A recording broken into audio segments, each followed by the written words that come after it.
అల్లం పచ్చడి ఫ్రెండ్స్, ఇది పచ్చడికాయలతో చేసే అల్లం పచ్చడి బాగుంటుంది, చాలా బాగుంటుంది. అల్లం మనం మెయిన్ ఇంగ్రీడియంట్ అల్లం అన్నీ తరిగి పెట్టుకున్నాను తొక్క తీసి. దానికి కావాల్సిన తిరం మాత్రం కావాల్సిన వస్తువులు ఫ్రెండ్స్ ఇవన్నీ: ఆవాలు, మెంతులు, ధనియాలు, 1 స్పూన్ ఆవాలు, 1 స్పూన్ మెంతులు, 1 స్పూన్ ధనియాలు, 1 స్పూను శనగపప్పు, 1 స్పూన్ మినపప్పు, 2 స్పూన్ల ఉప్పు.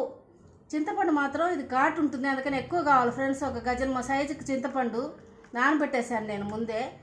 చింతపండు 10-12 పచ్చడికాయలు ఫ్రెండ్స్, 10-12 పచ్చడికాయలు, ఉప్పు తగినంత, 2 స్పూన్ల మోయిన ఉప్పు. మనం వేయించుకుందాం రండి. ఆడిచ్చేదానికి వస్తువులన్నీ వేసేసాను ఫ్రెండ్స్. శనగపప్పు, మినపప్పు, ఆవాలు, ధనియాలు, మెంతులు అవన్నీ వేసి లాస్ట్లో పచ్చడికాయలు వేయించాలి కాబట్టి పచ్చడికాయలు వేసాను. ఇప్పుడు ఆఖరి మనం అల్లం వేసుకొని మళ్ళీ కొద్దిసేపు వేయించాలి ఫ్రెండ్స్. వేగితే బాగుంటుంది ఫ్రెండ్స్. అల్లం పచ్చడి టేస్ట్ చాలా బాగుంటుంది, చాలా అంటే చాలా బాగుంటుంది.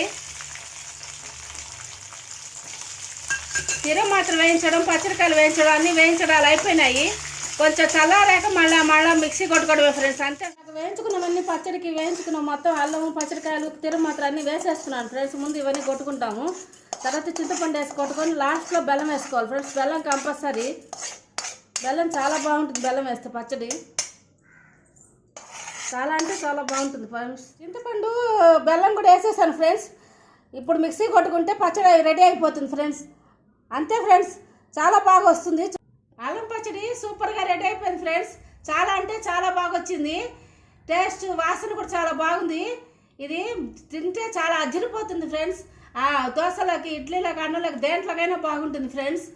నా ఛానల్ మామ్స్ చిట్కాలు ఫ్రెండ్స్. Please subscribe me.